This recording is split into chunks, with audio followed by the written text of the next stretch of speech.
দাদা হুজুর পীর কেবলা রহমতুল্লাহ আলাইহি তিনি আমাদের একজন বড় আকাবি, পশ্চিম বাংলার মাতার তাজ, জোরে বলুন সুবহানাল্লাহ। তিনি তিনার ওসিয়তনামায় লিখে গেছেন, আপনারাও তো অনেকে ফুরফুরাই যান না, জান আপনারা দেখেছেন ফুরফুরাই মেয়েরা যেতে পায় মাজারে, কথা বলেন না, আরো জোরে বলুন, শব্দটা এখানে যেন আসে, জোরে বলুন, যেতে পাবে না, নিষেধ করে গেছেন। দাদা হুজুর পীর কেবলা রহমতুল্লাহ আলাইহি লিখেছেন হারাম, মেয়েদের মাজারে যাওয়ার নিয়ত করাটাও হারাম। আর আপনাকে বলে আমাদের দেশে আপনার 24 পরগনায় সকলে জানে এই ওসিয়তনামা যে দাদা হুজুরের মাজারে যখন মেয়েরা যেতে পাবে না, তাহলে আপনার খাজা বাবার মাজারে আপনার বউ কি করে যেতে পাবে? কথাটা বুঝতে পেরেছেন না পারেন? যদি বলেন যাই না, হাই রোডে আমার গাড়িতে চাপো, রোজ আমি 5টা বাস দেখিয়ে দেবো হাই রোডে আমাদের দিকে যাচ্ছে বাসগুলো, ধানবাদ হয়ে নিজের বউকে নিয়ে যাচ্ছে, ছেলেকে নিয়ে যাচ্ছে, মেয়েকে নিয়ে যাচ্ছে। আপনারা ইমানদারির সঙ্গে বলে, আপনাদের দেশে এখানে লোক মরে না, বেঁচে থাকে সবাই, মরে না, মরে। স্বামী মরে গেলে স্ত্রী কবরস্থানে যেতে পায়, কথা বলে না। বাপ মরে গেলে বিটি যেতে পাবে, যদি বাপ মরে গেলে বিটি না যেতে পায়, স্বামী মরে গেলে স্ত্রী না যেতে পায়। ইয়াসিন মারা গেলে আমার কবরে তোমার বউ কি করে যাবে? তোমার ব্রেনকে জিজ্ঞেস করো, তোমার ব্রেন হ্যাং হয়েছে। মুসলমান এটাই বুঝার আছে। আপনাকে দেখিয়ে দেবো, চলুন। কোথায়? চলুন বোম্বাই, দিল্লিতে। আপনি দিল্লিতে চলুন, খাজা মঈনুদ্দিন চিশতি রাহমাতুল্লাহ আলাইহি কবরস্থান পবিত্র জায়গা না অপবিত্র? তাড়াতাড়ি বলেন। পবিত্র জায়গা।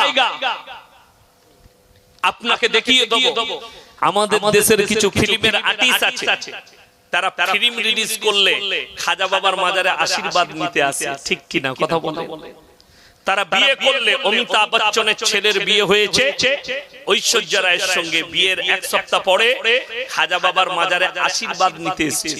ওই দুটো হারামখোরকে জিজ্ঞেস করুন যে পবিত্রতা কি, পাক না পাকি কি, তারা জানেই না।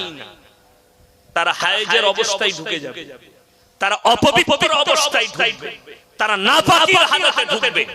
খাজা মঈনুদ্দিন চিশতি রাহমাতুল্লাহ আলাইহি কষ্ট পাবে।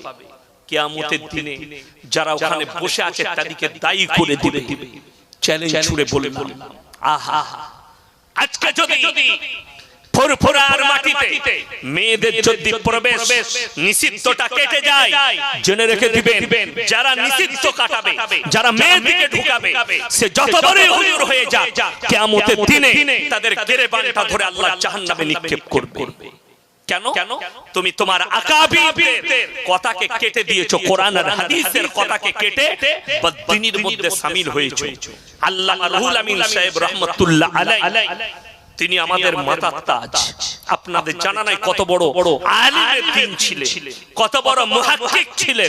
এটা আমরা উলামারা জানি, যারা যার কিতাব পড়েছি, যারা তার ইলমের বহরকে জানি, তারাই একমাত্র জানে যে তিনি কত বড় পণ্ডিত মানুষ ছিলেন, পশ্চিম বাংলার একজন। বড় কষ্টের বিষয় মুসলমান আজকে, আপনি তো মুখেতে বলেন আমি মুসলমান, নবীর অনুসারী, কই তোমার আখলাক আর চরিত্র, কই রাসূলের আখলাক, কই আল্লাহর হাবিবের আখলাক, কই সাহাবীদের আখলাক? আল্লাহর কসম, সাহাবীদের আখলাক আর চরিত্র দেখে আমার আল্লাহ নবীজিকে বললেন রাদিয়াল্লাহু আনহু ওয়া রাযু আন, হে আমার নবী, তারা আমার উপরে রাজি, আমি আল্লাহ তাদের উপরে রাজি। জোরে বলুন সুবহানাল্লাহ। তাদের আখলাক আর চরিত্র দেখে আমার আল্লাহ রাজি হয়ে গেলেন।